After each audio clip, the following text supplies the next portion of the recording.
네, 이제 4.15 총선이 9일 앞으로 다가왔습니다. 여야가 유권자들의 표심을 잡기 위해 매일 분주한 모습인데요. 이 정치부 최형규 기자와 함께 자세한 총선 소식 알아보겠습니다. 어서 오세요. 네, 최 기자, 이제 어제가 이 공식 선거 운동 이후 첫 주말이었습니다. 우리가 종로 이야기를 좀 해볼 텐데, 이 미니 대선으로 불리기도 하잖아요. 이낙연 후보와 황교안 후보 어제 모습 어땠습니까? 네, 두 사람 모두 어제 줄곧 서울 종로구에 머물며 종로 선거에 집중했습니다. 먼저 이낙연 더불어민주당 후보는 종로 무학동 일대에서 차량 유세를 벌였습니다. 예. 이 후보는 코로나19도 해결 못하면 정치를 해서 뭐 하느냐며 국난 극복 의지를 강조하면서 지지를 호소했습니다. 이낙연 후보의 발언 들어보시겠습니다. 네.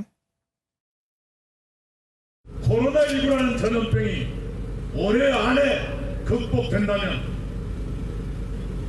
노벨상 위원회께 제가 감히 말씀드리는데 올해 노벨 의학상은 대한민국 국민께 드리는 것이 어떤가 이 말씀.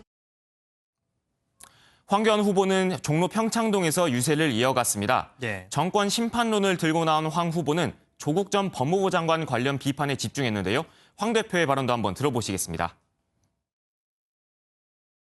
4.15 총선에서 반드시 이 조국 따라하기, 조국의 종자들 막아내고 총선에 나온 사람들 다 떨어뜨려야 된다고 생각하는데 여러분 어떻게 생각하세요?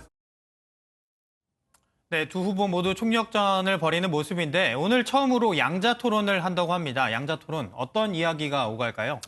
네, 그렇습니다. 지역 케이블 TV에서 방송되는 오늘 토론회는 종로구 후보를 대상으로 하는 토론입니다.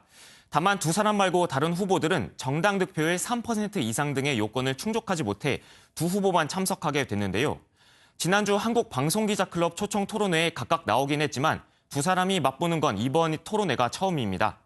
종로구 후보면서도 당의 간판인 만큼 종로구 현안뿐만 아니라 코로나19 사태에 대한 진단과 대처 방안, 또 경제 활성화 대책 등을 놓고 치열한 공방을 벌일 것으로 예상되는데요. 예. 아무래도 여야의 유력 대선 주자이자 전직 총리들의 맞대결이다 보니 오늘 토론회에 관심이 많이 쏠리고 있는데 앞으로 남은 선거전에도 적잖은 영향을 미칠 것으로 보입니다. 네, 사실 뭐 토론회에서 모습이 어떠냐에 따라서 또 지지율이 바뀌기도 하니까요.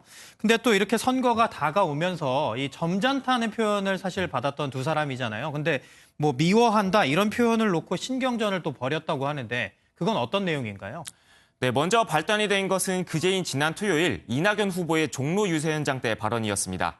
이 후보는 황교안 후보를 향해 협력해서 나라를 구해야 할 처지라고 하면서 미워하지 않겠다 이렇게 얘기했는데요. 직접 예. 들어보시겠습니다.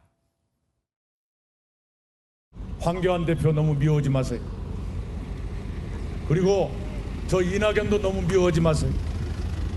우리는 어차피 협력해서 나라를 구해야 될 처지입니다. 이에 대해 황 후보는 어떻게 미워하지 않을 수 있겠느냐며 모든 건 무능한 정권의 문제라고 비판하는 글을 SNS에 올렸다가 곧바로 지우기도 했습니다. 예. 어제는 누구도 미워하지 않는다 이렇게 얘기했는데요. 그러면서도 정권 심판에 대한 고삐는 늦추지 않았습니다. 직접 들어보시겠습니다. 출마 이후에 상대 후보를 비방한 일이 전혀 없습니다. 서로의 장점을 국민들에게 심판받는 선거고 또 저의 경쟁 상대는 문재인 정권입니다. 당의 간판이자 유력 대선 주자로 꼽히는 두 사람인 만큼 이번 종로 선거 결과는 각 진영과 두 사람의 대선 행보에도 결정적인 영향을 미칠 것으로 보이는데요. 그렇기 때문에 두 사람의 신경전은 남은 선거운동 기간 동안 계속될 것으로 보입니다. 네, 오늘 토론회가 있다고 하니까요. 거기서 또 무슨 이야기를 하는지 한번 지켜보겠습니다. 네, 오늘 아침 정치권 총선 소식 여기까지 듣겠습니다. 정치부 최형규 기자였습니다. 고맙습니다.